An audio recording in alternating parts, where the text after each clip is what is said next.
Buenos días, amados hermanos y todos los discípulos del Instituto Bíblico Radial.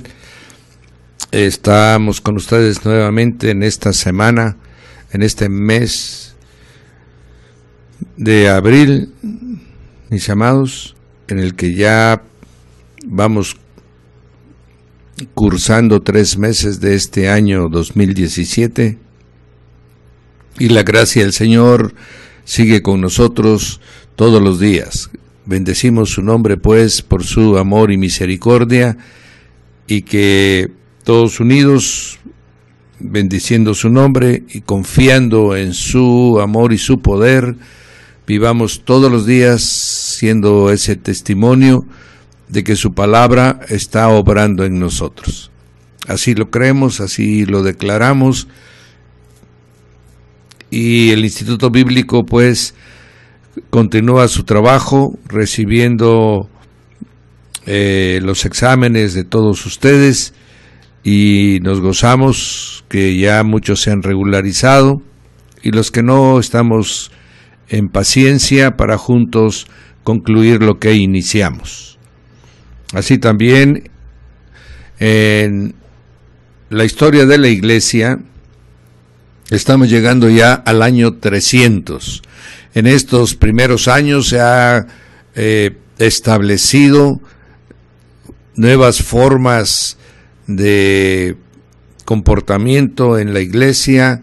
Se está empezando a introducir filosofías griegas y pensamientos de hombre.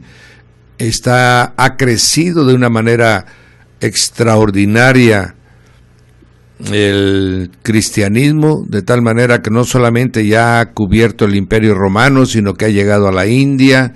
Algunos inclusive han empezado a entrar a África y al centro de este continente. Ya la palabra se conoce, se sabe. El nombre de Jesús es un nombre más conocido que la de cualquier emperador, y obviamente el Imperio Romano durante 250 años ha perseguido al cristianismo, y en lugar de que este mengue, ha ido creciendo, como está sucediendo en muchos países ahora, como está sucediendo en la China, como ha sucedido en el Japón, que ha crecido considerablemente el cristianismo, como en la India y África.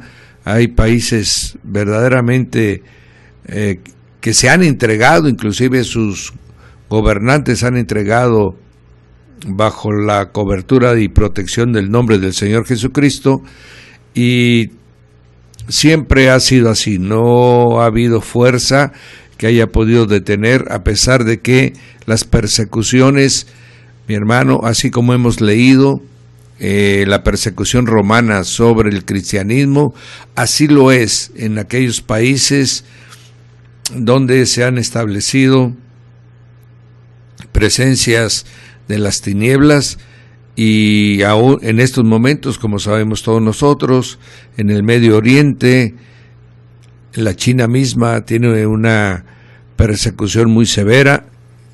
Rusia también ya estableció leyes. Estados Unidos, mi hermano, quería convertirse también en un perseguidor de la Iglesia, pero la mano de Dios detuvo ese caminar, y ahora lo que nosotros estamos viviendo, este precioso avivamiento por la gracia de Dios que estamos viviendo en nuestro país, y especialmente en Chiapas, no nos permite entender lo que en otros lugares aconteció. Sin embargo, mi hermano, Chiapas es un lugar de gran persecución del cristianismo. Con frecuencia son desplazadas grandes familias, muchos numerosos miembros de comunidades, y Dios es fiel, ¿verdad? Dios es fiel. Los ha protegido, los ha prosperado, y sabemos que Él dará el pago en persona. Bien. Estamos pues ya solamente por sufrir la última persecución que se hará en contra de la Iglesia. Al entrar al año 300, son tres las cuestiones más significativas que la Iglesia tendrá que enfrentar en este tiempo. Una es la discusión sobre la Trinidad, discusión muy amplia que dividirá al cristianismo, mi hermano, en dos grandes grupos. La constitución del imperio de Diocleciano, que será la última persecución, pero una de las más severas. Y la tercera es la organización y doctrina que la Iglesia establecerá para hacer frente precisamente, si usted recuerda, entre el año 200 y 300 fue el gnosticismo, el marcionismo, ¿verdad?, el montanismo, los tres principales movimientos contra los cuales la Iglesia se enfrentó, y ahora la controversia trinitaria llevará a la Iglesia a dos bandos. ¿Por qué se presenta la controversia trinitaria? Ya se había avanzado en algunos aspectos referente a la organización de la Iglesia, consolidando al ministro monárquico, o sea, aquel que tenía influencia sobre varios obispados más pequeños.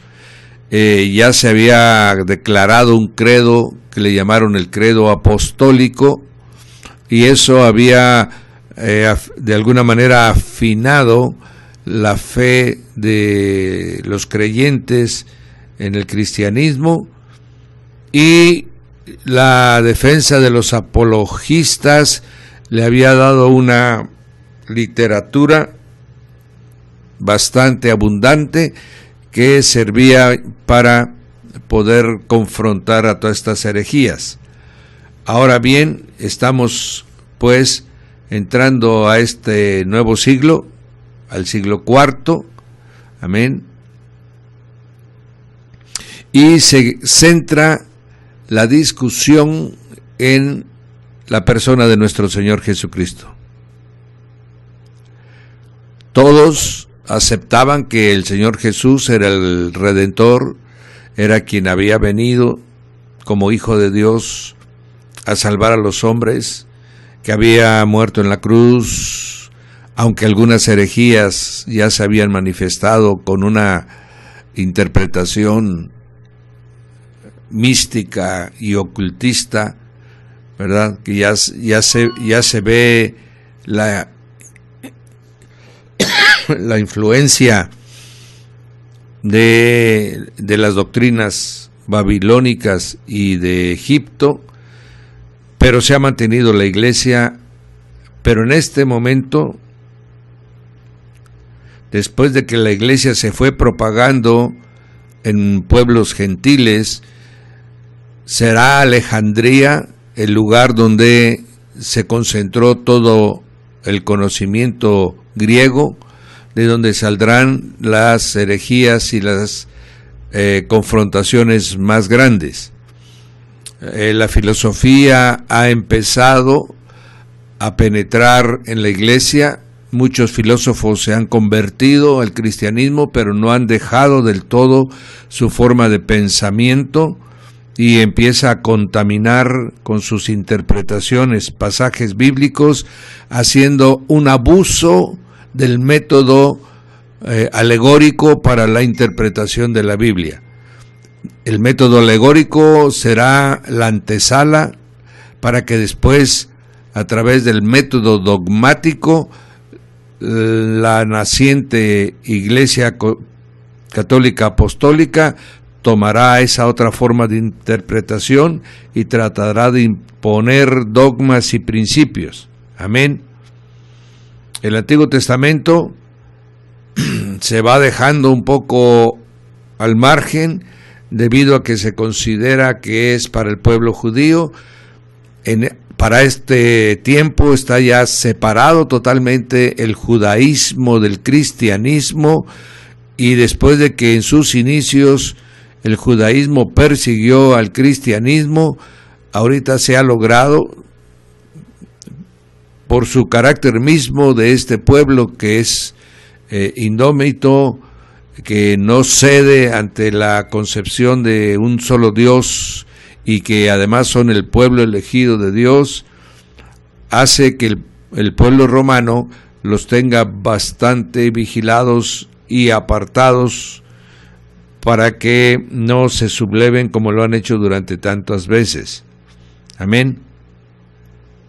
En la mente griega, mi hermano, que es una mente que todo lo analiza, que todo quiere saber, que tiene una innata y abundante curiosidad por el origen de las cosas y además una tendencia a elucubrar y filosofar, empezó a revisar los principios y empezó a hacerse muchas preguntas.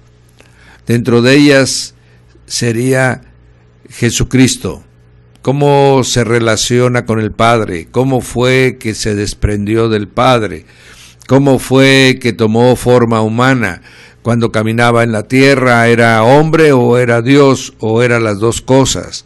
¿Cómo es que la naturaleza divina obraba en Jesús?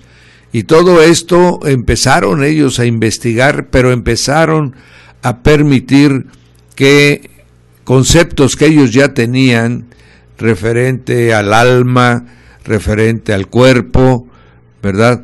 No tocaban lo que sí no tocaban era lo referente al espíritu. La filosofía griega no comprendía las cosas del espíritu, esa se la dejaba a sus dioses. Por lo tanto, tenían una interpretación eminentemente carnal, porque usted sabe que el alma se mueve solamente por pensamientos y por sentimientos, se mueve en la carne, y como la misma palabra dice, la carne no se somete ni puede hacerlo a la voluntad de Dios. Por lo tanto, se empezó a crear movimientos independientes con pensamientos contrarios a la unidad que el cristianismo había establecido durante los primeros 300 años. Bien, la relación entre Jesucristo y el Padre está claramente establecida en las Escrituras. Juan 1:1 es contundente en el sentido que el principio era el verbo era con Dios y el verbo era Dios, y este era en el principio con Dios. También la función del verbo es muy clara en el Evangelio del apóstol Juan. Todas las cosas por él fueron hechas, y sin él nada de lo que fue hecho es.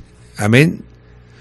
La otra era, él es la luz que le da vida a los hombres, y remata con Juan 1:18, diciendo, aquel verbo fue hecho carne y habitó entre nosotros. Vimos su gloria, gloria como del unigénito del Padre, lleno de gracia y de verdad. Y aclara, pero de una manera muy sencilla, pero a la vez profunda, dice, por Moisés fue dada la ley, pero la gracia del Padre y la verdad fueron dadas y reveladas por Jesús. Y ahí marca con toda claridad, mi hermano, tanto el apostolado a la circuncisión, que hicieron una mezcla de guardar la ley y guardar también el evangelio, y los de la incircuncisión, donde Pablo fue muy celoso para que la ley judía no interviniera en el evangelio a los gentiles, para darles la libertad de que la gracia y el Espíritu Santo guiara a la iglesia. De esta manera, pues, fue caminando el cristianismo entre gentiles y judíos, y se fue tomando un camino diferente.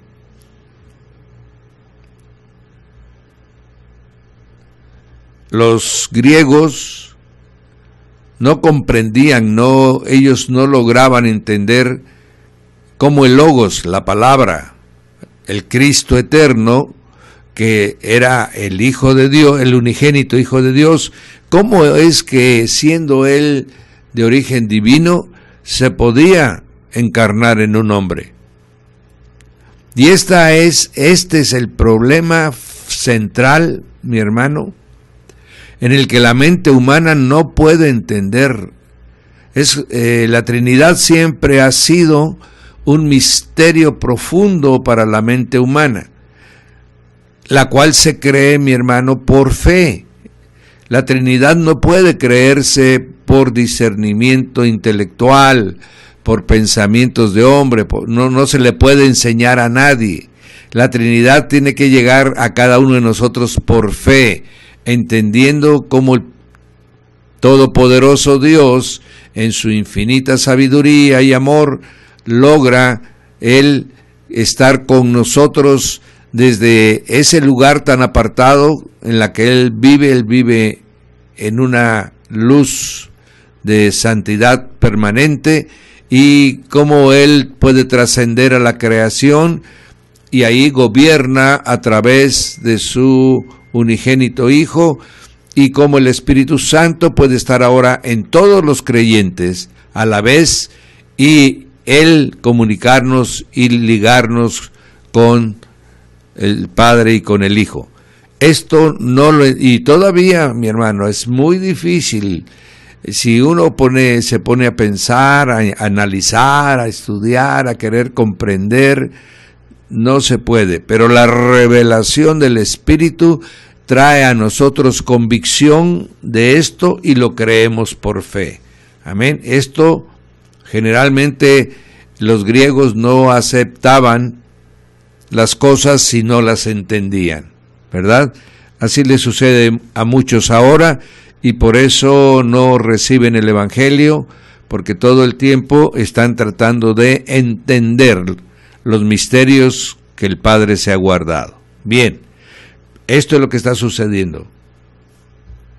Amén. Y conforme aparecían personajes, como vimos el día viernes, aparecía Clemente de Alejandría, aparecía Orígenes, aparecía Filón también, aparecía Tertuliano, aparecían otros más que tenían su forma de pensamiento, y estos empiezan a ejercer influencia en determinados lugares, y se va creando una interpretación particular en los lugares más importantes del cristianismo. Esos lugares será Antioquía, en donde se sigue conservando un evangelio bastante apegado a lo que enseñaron los apóstoles.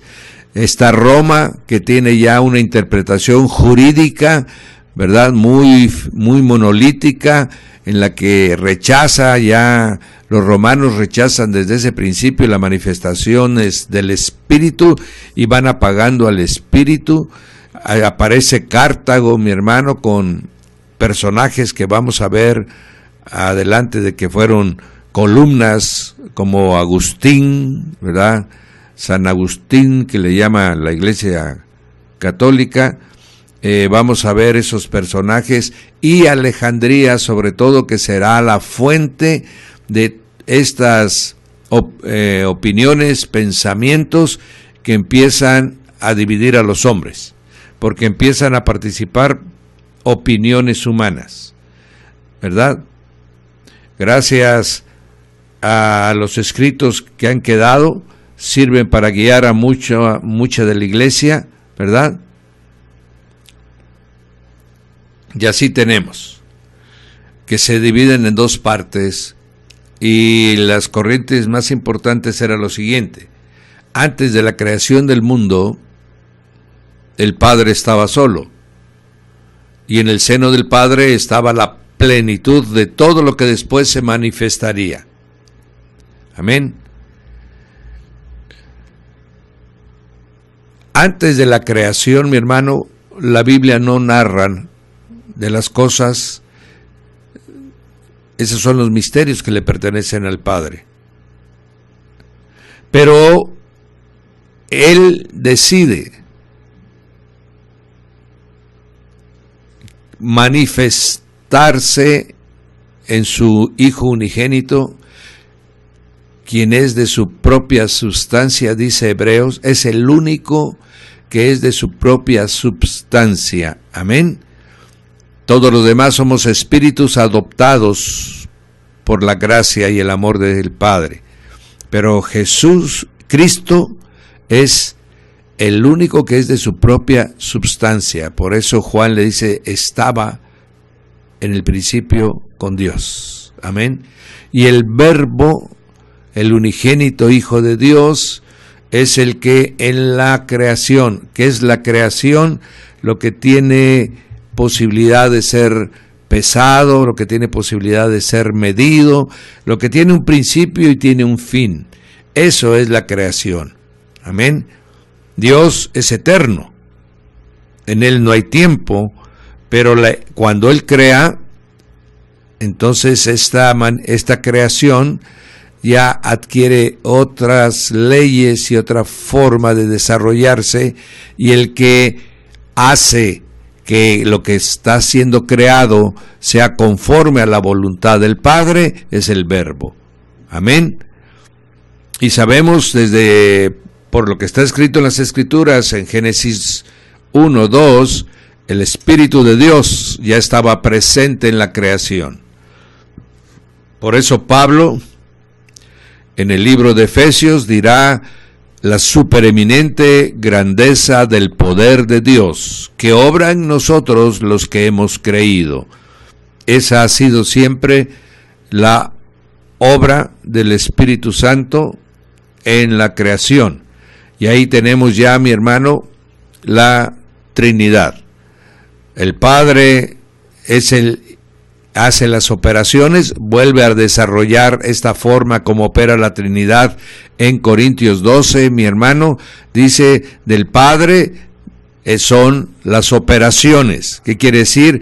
Él diseña, Él determina, Él piensa lo que hay que hacer, ¿verdad? Del Señor Jesús son los ministerios, Él va creando las cosas que el Padre determinó, y dice, y los dones son del Espíritu Santo. Y ahí vemos otra vez la forma como trabaja la unidad del Dios único, ¿verdad? Como usted y como yo, mi hermano, haciendo una comparación bastante burda, podríamos llamar, pero usted piensa las cosas, luego con su boca usted ordena las cosas, lo que va a hacer, y con sus manos ejecuta usted lo que ha dicho y lo que ha pensado, guardando toda la proporción, mi hermano. Estamos viendo que así el Padre es el que determina todo lo que hay que hacer, en Él está la totalidad, la absoluta y plena voluntad, poder y acción, y el Verbo declara las cosas que el Padre ha determinado que sucedan, y el Espíritu Santo crea todo lo que hay que hacer. Amén. Y esto es lo que no podía caberle en la mente a los griegos y a muchos incrédulos actualmente, ¿verdad? Bien.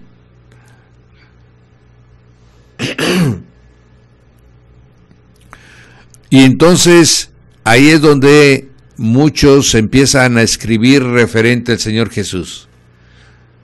Ya no es cosa de la Biblia, ya es discernimiento de hombre, ya es pensamiento de hombre, ¿verdad? Ya es querer poner en letras chiquitas lo que el Padre había creado. Desde Justino Mártir, mi hermano, que cuando vimos en el tiempo que tuvimos de hablar de él, enseñábamos que había sido un filósofo griego, y que después al leer los evangelios él se dio cuenta de la suprema filosofía que había sido revelada por el Señor Jesús, y se convirtió al cristianismo con todo su corazón. Amén. Pero su mente griega todavía le llevó a tratar de entender lo que no es entendible. Amén. Y él hablaba ya de que el Hijo era un ser creado. Amén. Era la criatura de más alta jerarquía, ¿verdad? Que tenía todo el poder también para crear el mundo, pero que había sido creado, ¿verdad? Y ahí él le dio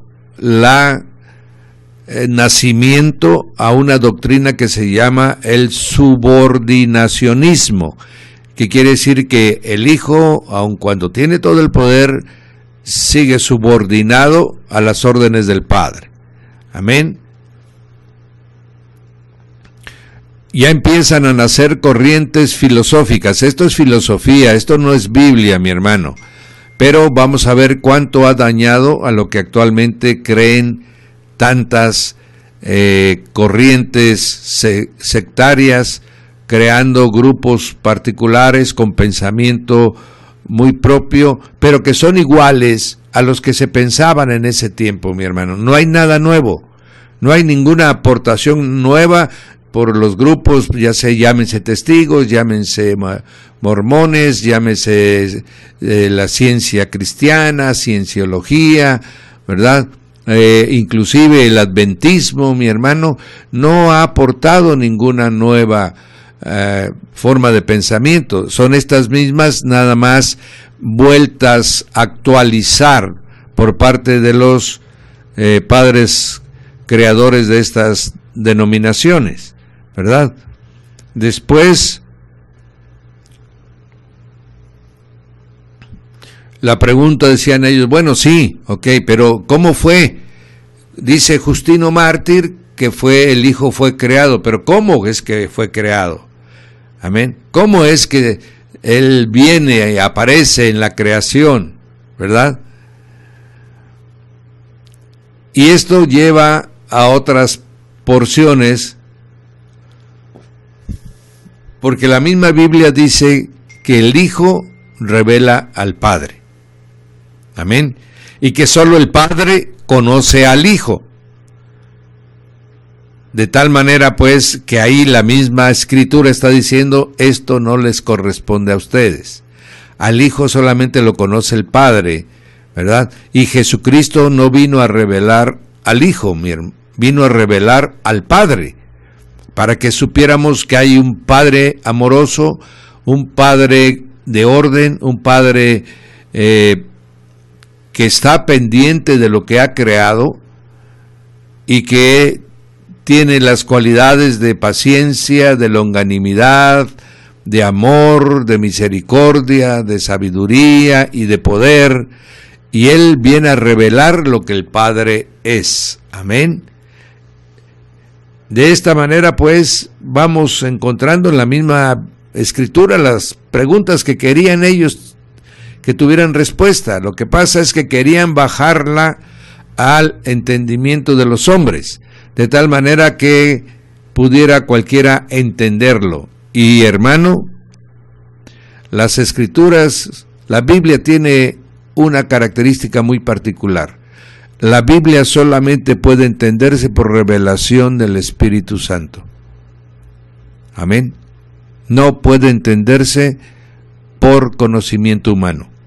Aquel que quiera estudiar solo la Biblia con su recurso de intelectualidad, no va a tener la revelación que el Padre. La Biblia es un libro viviente, ¿sí? Es un misterio contenido en las palabras que están en la Biblia. De esta manera nosotros lo que debemos hacer es estudiar la Biblia con la dirección del Espíritu Santo y nos sorprenderemos de lo que nos va a enseñar. Amén. Hay un solo Dios creador. Y las Escrituras le llaman el Padre de nuestro Señor Jesucristo. Y también le llama el Padre de todos los creyentes. Amén. Bien. El Hijo coexiste con el Padre desde la eternidad. Sí, eso es lo que revela el apóstol Juan. Es el Hijo el que reveló en los cielos al Padre, y es el Hijo en forma de semejanza de hombre quien reveló al Padre a los hombres. Amén. ¿Por qué? Porque solamente el Hijo y el Padre tienen comunión directamente. Amén. Entonces, Justino Mártir genera una doctrina que se llama subordinacionismo, o sea, subordinado, está bajo autoridad y poder. luego viene otra que se llama el adopcionismo, o sea, de adoptar. Amén. Entonces, esta parte la promovió mucho un griego llamado Teodato. Amén. Y ya empieza a humanizar a Jesús. Él empieza a enseñar que sí, ciertamente Jesús nació milagrosamente de María, que no intervino carne ni sangre, que era un hombre justo y muy bueno, y que durante 30 años él vivió como un hombre normal, y que fue cuando fue bautizado, cuando el Espíritu Santo descendió, ¿verdad? Es cuando él se transformó, cuando él recibió la revelación del cielo, y ahí él recibió el Espíritu Divino. Quiere decir, él, por eso estoy explicando y usted va a entender lo que dicen algunos, que durante 30 años vivió como hombre. Era un hombre, sí, piadoso, muy entendido, pero no fue hasta después del bautismo que bajó el Espíritu Santo, y entonces el Espíritu Divino entró en él y ya hizo la misión que se conoce en los evangelios. Amén. Le está restando de que desde su nacimiento Jesús poseía el Espíritu Divino en él. Amén. Entonces aquí a eso por eso se le llama el adopcionismo, o sea, también lo adoptó a él como nos adopta a nosotros. Amén. Pero mi hermano, si lo vemos en todos y cada uno de nosotros, si también en nosotros vino el bautismo del Espíritu Santo, si también de nosotros está el Espíritu Santo, entonces ¿por qué nosotros no tenemos esas excelsa relación con el Padre? Si le pasó a Jesús, nos debería de pasar a todos, ¿verdad? Esa es la señal de precisamente la falta que tiene esta doctrina. Es que el Señor Jesús es el unigénito. Amén. Vino en semejanza de hombre, no es igual a los hombres. ¿Qué es lo que lo diferencia? El espíritu que en él había. Amén. Y de esta manera vemos pues, nosotros sí somos adoptados. Para nosotros sí prospera el término de adopcionismo, porque la misma palabra dice que a nosotros nos adoptó, ¿verdad? Pero el Hijo es uno con él. Amén. Entonces, pero va agarrando forma, mucha gente le parece bien esta idea y va formando grupos. ¿De qué estamos tratando de enseñar hoy? Que ya en la iglesia se iban formando grupos de pensamiento. Así como sucedía en el judaísmo, que había grupos de pensamiento, había fariseos, había saduceos, había escribas, había celotes, había esenios, etcétera. Así ahora la iglesia también empiezan a haber grupos, ¿verdad? Grupos que estaban con el subordinacionismo de Justino, estaban los que estaban con el adopcionismo de Teodato, y empiezan a formarse, mi hermano, diferentes grupos dentro de la iglesia. Amén. Ahora bien, estos son en cuanto a forma de interpretación filosófica de algunos aspectos bíblicos. Pero a la vez, por forma de guardar la doctrina, se van formando dos grandes bloques. La iglesia de Occidente, que está representada por Roma y Alejandría, y la iglesia de Oriente, que está representada por Antioquía y Palestina. De esta manera se van formando, en cuanto a la doctrina tradicional, dos grandes bloques también por sus rituales que empiezan a adoptar cada uno de ellos. Pero en cuanto a las opiniones filosóficas, empiezan a formarse varios pequeños grupos. Amén. En el Oriente, mi hermano, el adopcionismo se estableció. ¿Cuál es el Oriente? Es Antioquía, Palestina, todos los grupos mi hermano, que estaban en la zona de Asia, ellos tenían, si bien es cierto que guardaban mucho la doctrina de los apóstoles, tenían mucha influencia de la mística de la India, de la mística de Babilonia, y eso hacía que ellos adoptaran cosas que les pareciera sorprendentes o extraordinarias o sobrenaturales. Amén. Bien. Novaciano, que recordamos la clase del viernes, era una persona que se puso muy rígida referente a los que habían apostatado por las persecuciones, que querían regresar a la iglesia. Él había determinado algunas reglas para aceptarlos. También era un hombre que escribió sobre este tema que estamos hablando ahorita de la Trinidad. Y él decía lo siguiente: si el Padre es uno y el Hijo es otro, si el Padre es Dios y Cristo el Hijo es Dios, entonces hay dos dioses. Amén. Y Dios es uno.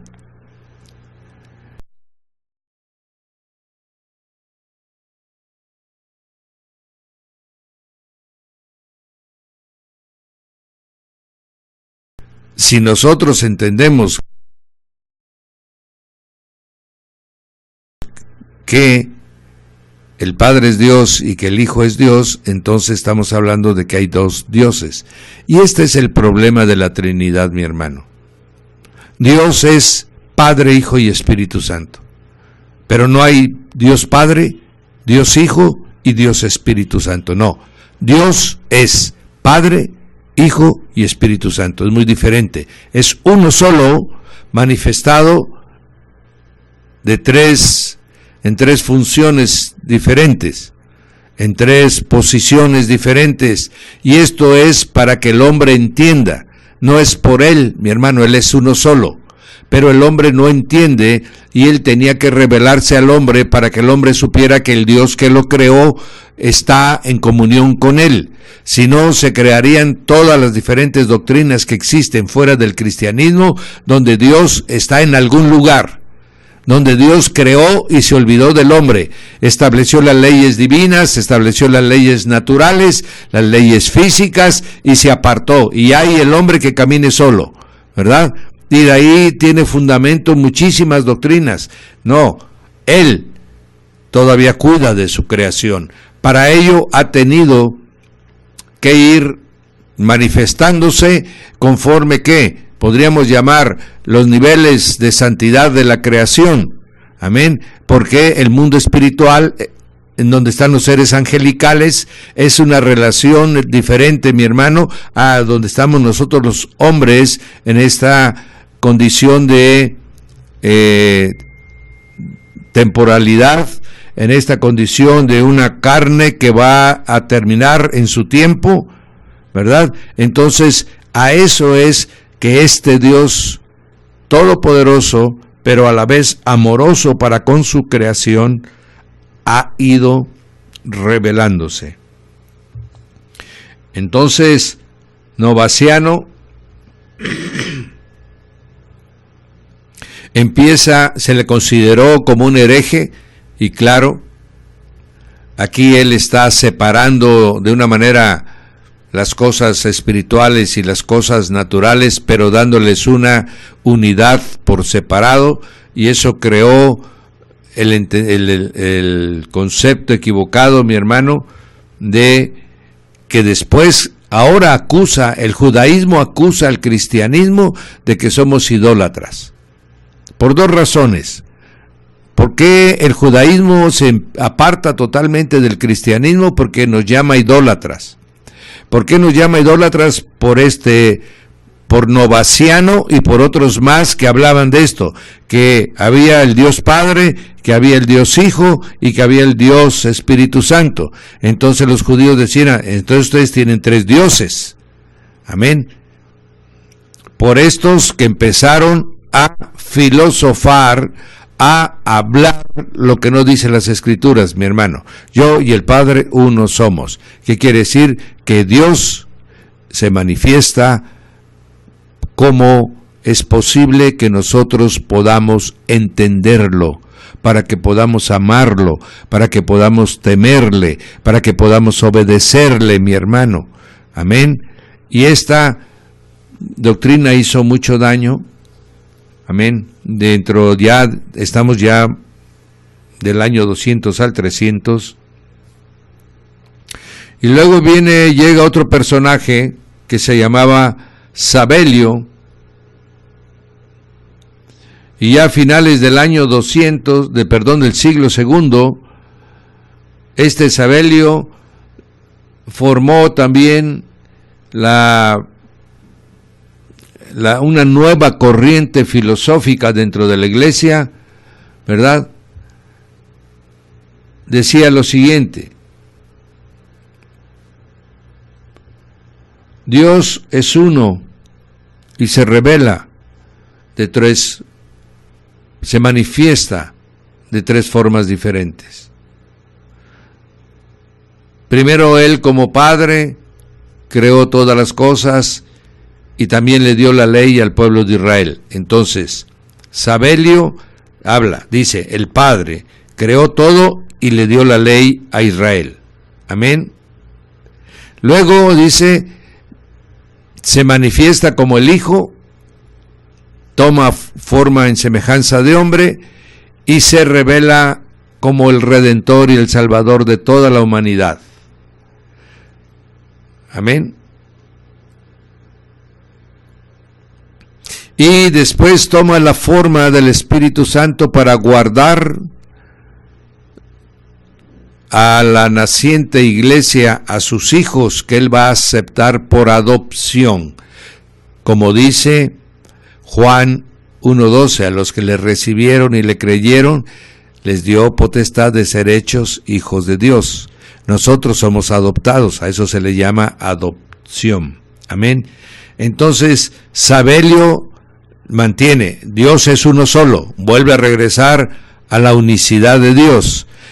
Pero dice, el Padre funcionó hasta el pueblo de Israel y les dio la ley. Después empezó a funcionar el Hijo, que vino a darnos el mensaje de salvación a través del Evangelio y su muerte redentora, y después ya se manifiesta como Espíritu Santo para que guarde y cuide a todos sus hijos que Él va a adoptar. Amén. Y así, de esa manera, tiene un reacomodo. Sin embargo, marca 3 etapas, y Dios, mi hermano, es el mismo todo el tiempo. La forma de pensamiento del Padre es el pensamiento del Hijo, es el pensamiento del Espíritu Santo. Amén.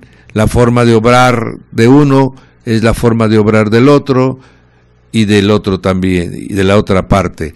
Y los tres solamente son uno solo, pero que es necesario que se manifiesten conforme a la necesidad del hombre. Dios ama al hombre, y conforme a la necesidad, con los limitados rudimentos que tenemos en nuestra mente, mi hermano, Él se revela a nosotros.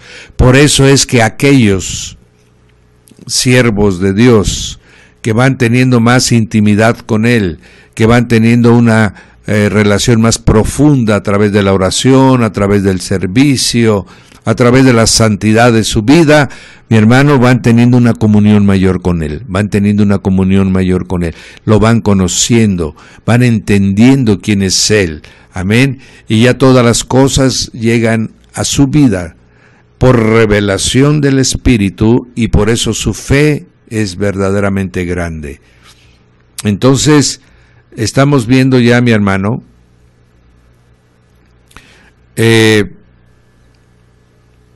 cuántas doctrinas están apareciendo, pero una de ellas sería la que dividiría a la iglesia en dos partes, y esa se llama el arrianismo. Amén. Y esta fue precisamente por un presbítero de Alejandría que se llamaba Arrio. Precisamente arrianismo viene de arrio, ese era el nombre de la persona que era presbíteras en la iglesia de Alejandría, ¿verdad? Y que empezó a difundir una doctrina que no era propia, que no era de origen de él, que había recibido de su maestro, pero que él le dio forma y le dio difusión, ¿verdad? De esta manera derivó de la doctrina adopcionista llegamos al arrianismo. Amén. Y él enseñaba lo siguiente: el Logos también residió en Moisés, el Logos también residió en David, el Logos también residió en los profetas, ¿verdad? Si bien es cierto, esto es lo que decía Arriano, en Jesús la presencia del Logos era mayor. Entonces está convirtiendo a Jesús en un hombre que por la venida del Espíritu Santo, esto se parece, ¿se acuerda usted la primer doctrina que hablamos de la subordinación, ¿verdad? Pero él le dio otros acomodos. Él dijo, ese Logos ha estado viniendo a la tierra. Hubo una confusión de él diciendo que el Espíritu Santo es el que hizo a Jesús tan especial, tan particular, y que el Espíritu Santo en Jesús fue mayor. Por eso su comportamiento, y eso va contrario a lo que la misma Escritura. Mi hermano, sorprende cómo estos hombres que se dedicaban a estudiar las Escrituras no hubieran leído un versículo que dice, Dios no da el Espíritu con medida. 1. 2. Dios no hace acepción de personas, ¿verdad? Con eso hubieran entendido que este planteamiento que él está haciendo no es correcto. Lo que sí es cierto es que el Espíritu Santo ha venido desde la fundación del mundo para inspirar, para traer el mensaje, para traer la revelación de las Escrituras. Pero en cuanto al Señor Jesús, Él tenía el Espíritu propio. Amén. Porque usted que me está escuchando, mi hermano, usted tiene un espíritu que el Padre le ha dado, que le ha otorgado a usted. Yo tengo otro espíritu diferente, mi esposa tiene otro espíritu diferente, mis hijos tienen otro espíritu diferente, amén, y cada uno obra conforme a la relación que va estableciendo con Dios para que su espíritu sea iluminado y se le revelen los propósitos de Dios en la vida particular de cada uno. Amén. Pero el Señor Jesús, su espíritu nunca se apartó del Padre. Siempre han estado unidos. ¿Por qué? Porque Él es una manifestación del Padre. Amén. Bien, todo esto generaba precisamente el pensamiento de estas gentes. Y este arriano decía, y a Jesús alcanzó la condición de hijo de Dios en la cruz cuando murió, cuando mostró su obediencia total. En ese momento el Padre lo adoptó, y eso es falso. Amén. Eso es falso, mi hermano.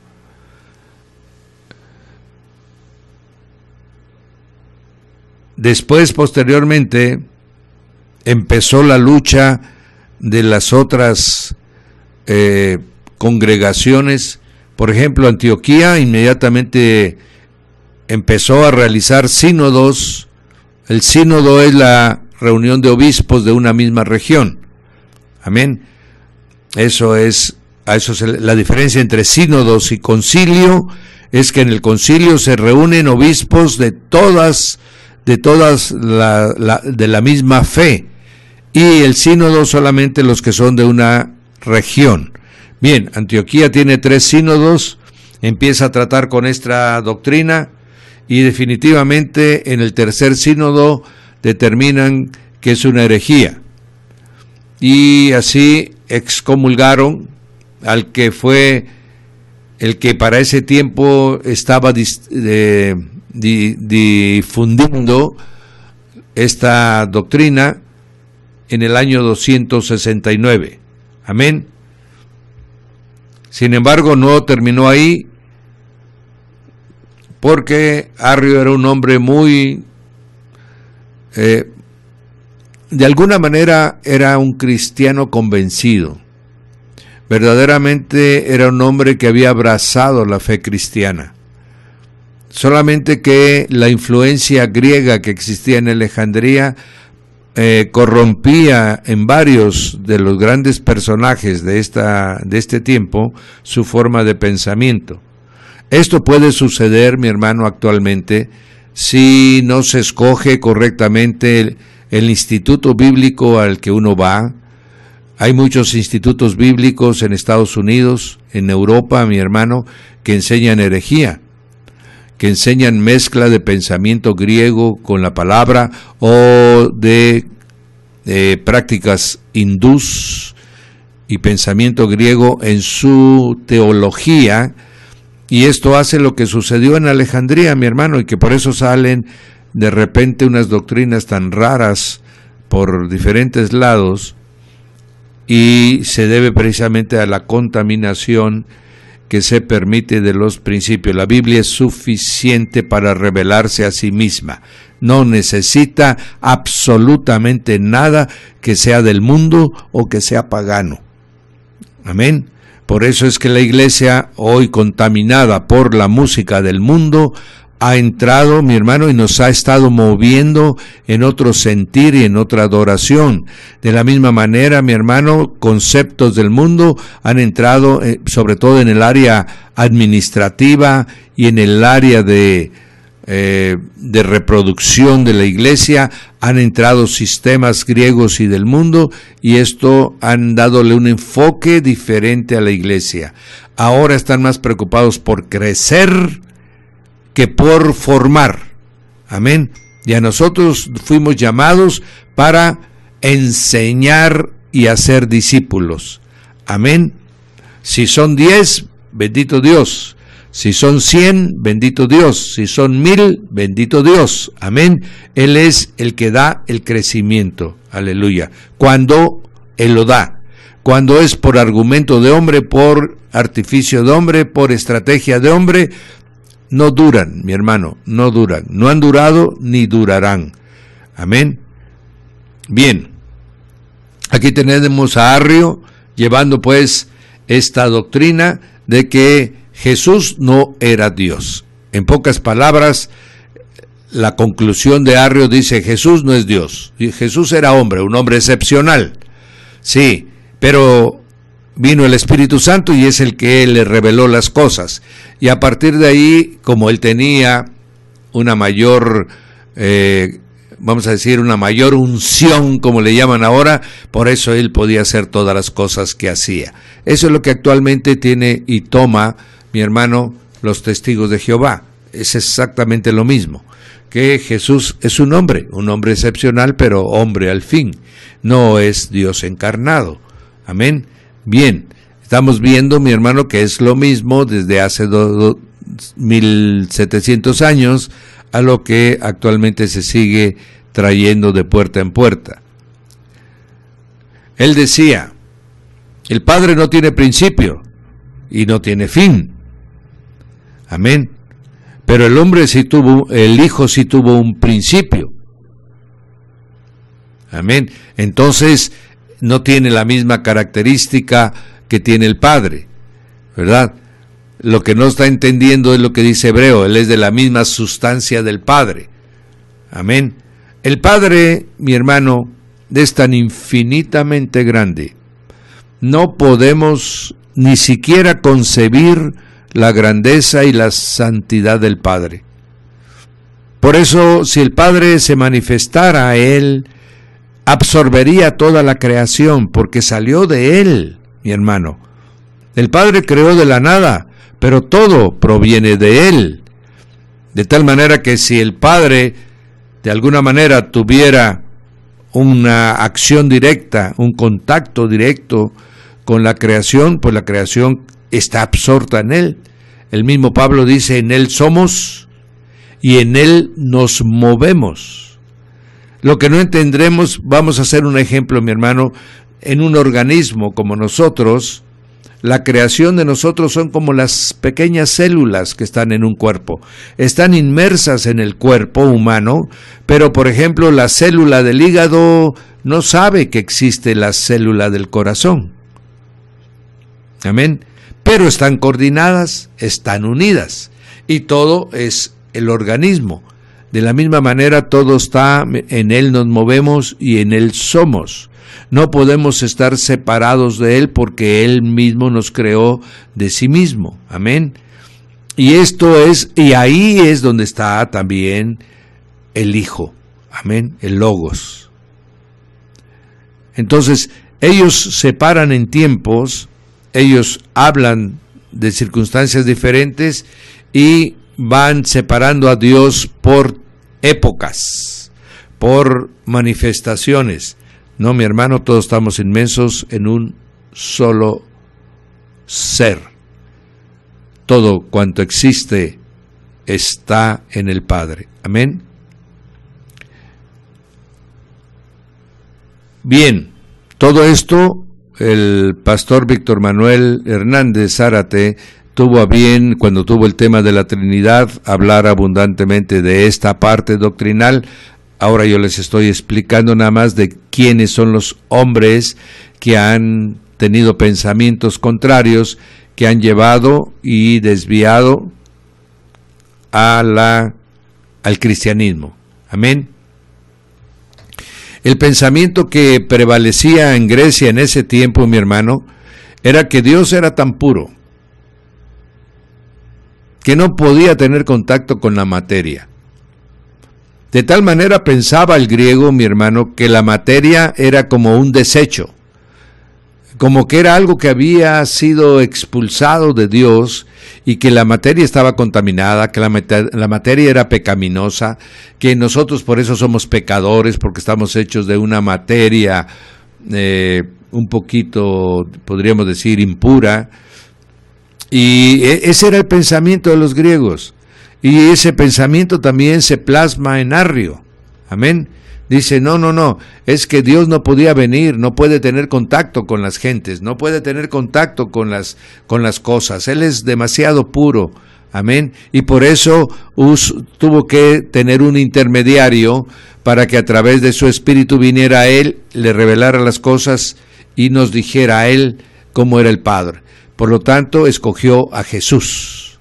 Lo que no explica Arrio, mi hermano, es cómo nace Jesús de una manera sobrenatural, de una manera milagrosa en el vientre de María.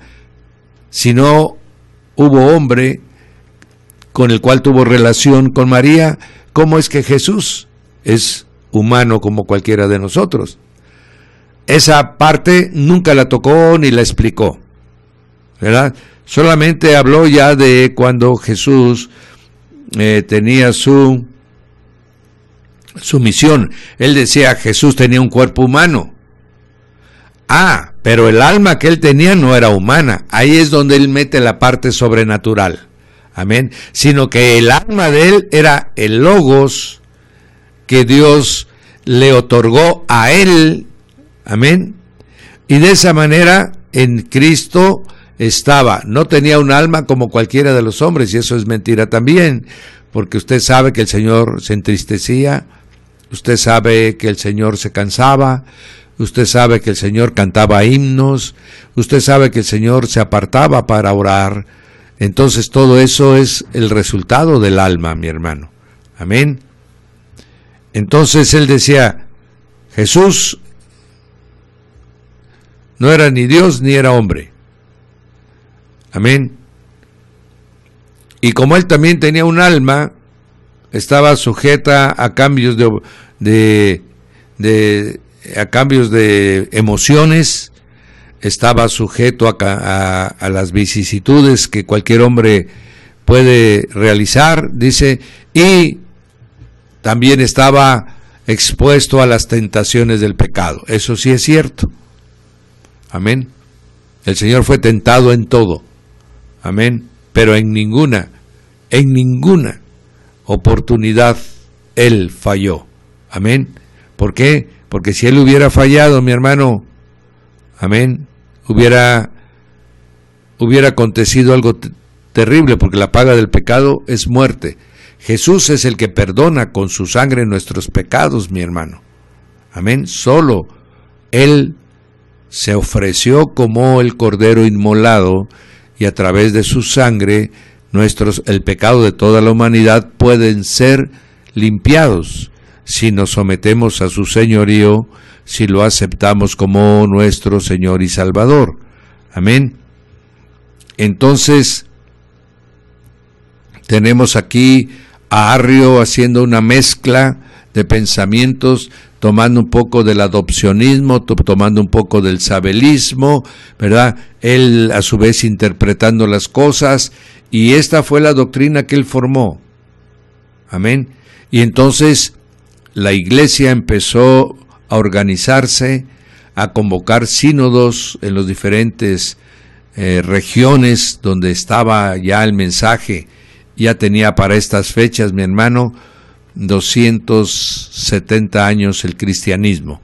Ya había avanzado bastante, ya se tenían conceptos muy firmes, muy sólidos, se tenía el credo apostólico, se tenían ya todos los libros del Nuevo Testamento, eran conocidos y eran reproducidos, se tenían ya centros muy estables de difusión y opinión del Evangelio, y entonces empezaron a organizarse. Aprovechando el mover de estos cristianos por dentro, se empezaron a levantar nuevamente las opiniones de las otras religiones que competían con el cristianismo.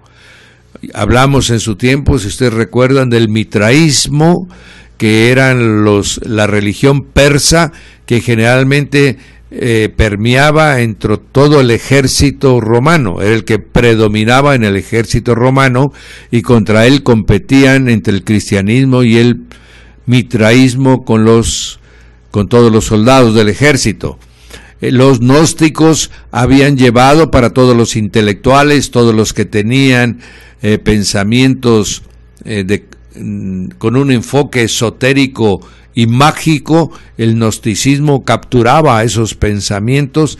De ahí estaban los sacerdotes que se dedicaban a los dioses paganos, la religión del imperio, de adoración al emperador, también estaba en una lucha muy fuerte.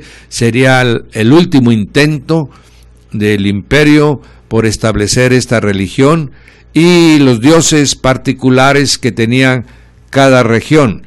Realmente estaban llenos de dioses todo el imperio romano. Amén.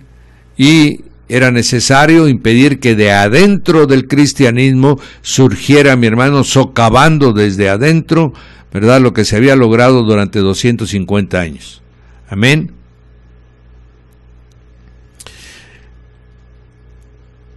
Si bien es cierto que esta forma de pensamiento de Arrio le daba el sumo honor a Jesús como el Logos, pero como hombre, socavaba ese mismo principio que dijo: me habéis visto a mí, habéis visto al Padre. Cristo es la imagen visible del Dios invisible. Amén. De esta manera, pues, sí le daba el honor, pero era un hombre. En esta controversia, mi hermano, entraron a tomar parte todos los teólogos, todos los maestros y los monjes, que ya eran muchos en este tiempo. El monaquismo ya se está estableciendo como una corriente muy importante, y ya te voy a comentar en adelante por qué, ¿verdad? Pero esto, mi hermano, es una discusión en la parte de arriba, entre los obispos, los filósofos, los sacerdotes paganos, ¿verdad? Pero el pueblo llano, seguía con la fe en nuestro Señor Jesucristo. Seguía practicando lo que hasta entonces se había enseñado en la iglesia. Y eso la sustentaba realmente, mientras arriba, mi hermano, se hacían corrientes de opinión, corrientes de doctrina. La gente que tenía una fe, digamos, un conocimiento sencillo, pero un espíritu de revelación, ellos seguían manteniendo el comportamiento que se les había enseñado. Y el cristianismo seguía siendo ejemplo de familia, ejemplo en los negocios, aún ejemplo, mi hermano, en el ejército. Era gente más justa, era gente que más ayudaba al necesitado, y de esa manera vamos viendo cómo hay dos niveles ya en el cristianismo. Los de la cúpula, que empiezan a luchar en pensamientos y en forma de entendimientos, en doctrinas, ¿verdad? Y la parte de abajo que sigue guardando la fe sencilla que nuestro Señor Jesús ha revelado. Amaos los unos a los otros. Amén.